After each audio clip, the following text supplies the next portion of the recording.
Structure of Graafian follicle. Graafian follicle म्हणजे mature follicle किंवा त्यालाच आपण मॅच्युअर ओव्हेरियन फॉलिकल असं सुद्धा म्हणतो.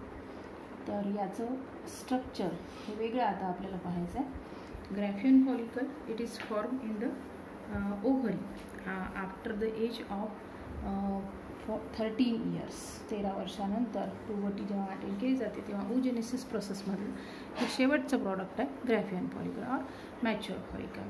दिस फॉलिकल कॉन्स्टिट्यूट्स याच्या जवळपास ओव्हल असं स्ट्रक्चर असतं याचं, स्पेरिकल आणि याच्या आतमध्ये असतो सेकंडरी ओसाइट.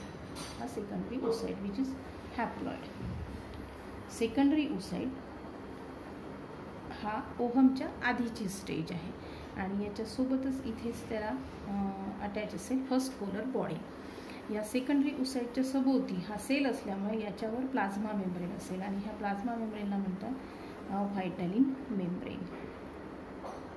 व्हायटॅलिन मेम्ब्रेन किंवा प्लाझ्मा मेम्ब्रेन. त्याचं हे व्हायटॅलिन मेम्ब्रेन जे आहे त्याच्या सभोवती एक असेल्युलर मेम्ब्रेन सिक्रेट करतं, एक ग्लायकोप्रोटीनेस लेयर असा त्याच्या सभोवती एक प्रोटेक्टिव्ह कव्हरिंग तयार करतं अँड दिस इज कॉल्ड झोना पेल्युसिया. झोना पेल्युसिया. आणि आपण आधी पाहिलं की हे जे फॉलिकल आहे ग्रॅफियन फॉलिकल याला सराउंडिंग इथे 2 लेयर असतात थिकाचे which are protective one and also secrete the hormone estrogen. तर थिकाचे 2 लेयर असतील. एक वरचा लेयर जो आहे त्याला म्हणतात थिका एक्सटर्नल, हा वरचा लेयर. हा फॉलिक्युलर सेलचा लेयर आहे. These are the follicular cells. पूर्ण फॉलिक्युलर सेल्स असतील असे. हा सर्वात वरचा लेयर जो आहे याला आपण लेबल करू इट इज थिका एक्सटर्नल. थिका एक्सटर्नल. त्याच्या आतमधला जो लेयर असतो तो लेयर आहे थिका इंटर्ना. त्याच्या आतमध्ये असे लेयर असेल. थिका इंटर्नाचं फंक्शन आहे besides protection it secretes the hormone called estrogen. Estrogen हा हार्मोन थिका इंटर्ना सिक्रेट करतो. तर हा लेयर इथे राहील थिका इंटर्ना. हे दोन्हीचे थिका लेयर जे आहे ते आपण पाहिलं हे तयार करतं stroma region of the ovary. हे फॉलिक्युलर लेयर झाले त्याचे. आता हा जो सेकंडरी ओसाइट आहे तो थोडा एक्सेंट्रिक होतो, म्हणजे सेंटरपासून थोडा दूर जातो, म्हणजे अगदी सेंटरला नाही आहे, थोडा सेंटरच्या दूर येतो आणि फॉलिकलच्या या लेयरला इथे चिकटतो. कशामुळे तर इथे एक लेयर असतो मेम्ब्रेना ग्रॅन्युलोसा किंवा ग्रॅन्युलोसा सेल्स. हे ग्रॅन्युलोसा सेल्स असे पूर्ण फ्लॅट सेल्स जे असतात ते असे अरेंज होतात granulosa. This membrana granulosa it divides and redivides and forms a group of cells. इथे असे भरपूर सेल्स तयार करतात.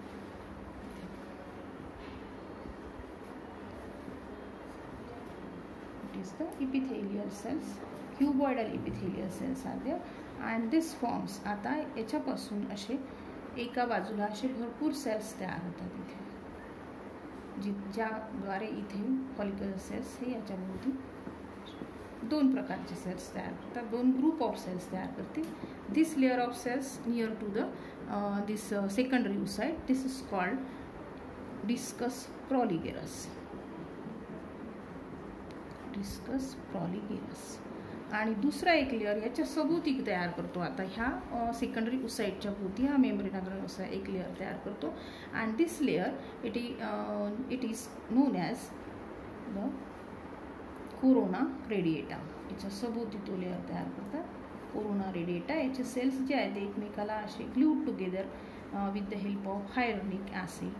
हायलोनिक ॲसिडने ते एकमेकाला अटॅच असतात. 1-2 लेयर हे कोरोना रेडिएटाचे याच्यावर प्रोटेक्टिव्ह वन भरपूर प्रोटेक्शन देतात त्याला.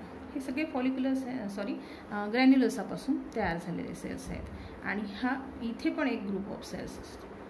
दिस is called zona pellucida. Corona radiata. Zona पेल्युसिडाच्या वरच्या बाजूला कोरोना रेडिएटा तयार होतो. दोन्ही पण प्रोटेक्टिव्ह कव्हरिंग्ज आहेत याच्यावरचे. त्याचे स्वतःचे लेअर नाही आहे, हे याच्यापासून तयार झाले मेम्ब्रेना ग्रॅन्युलोसापासून. इथे आहे हा मेम्ब्रेना ग्रॅन्युलोसा. मेम्ब्रेना ग्रॅन्युलोसाचे granulosa cells that will divides and forms the corona radiata surrounding the zona pellucida of this secondary oocyte, and the remaining part,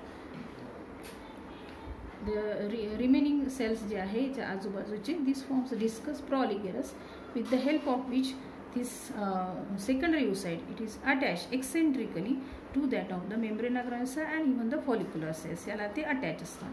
आणखीन एक टर्म याच्यामध्ये वापरलेली आहे, क्युमुलस ओफोरस. क्युमुलस ओफोरस. तर क्युमुलस ओफोरसमध्ये हा डिस्कस प्रॉलिगेरस म्हणजे हे फॉलिक्युलर सेल्ससुद्धा येतील आणि हे सेकंडरी ओसाइट पण येतील. तर या ठिकाणी क्युमुलस ओफोरस असं आपण दोन्ही मिळून सांगू शकतो. ही एक टर्मसुद्धा याच्यामध्ये येते. आणि हे पूर्ण स्ट्रक्चर जे आहे आता इथे सेकंडरी ओसाइट आहे आणि त्याच्या सभोवती दूरवर हा असा लेअर तयार झालेला आहे आणि इट लिव्ज स्पेस हिअर. इथे एक अशी कॅव्हिटी तयार झालेली आहे. This cavity it is called अँट्रम.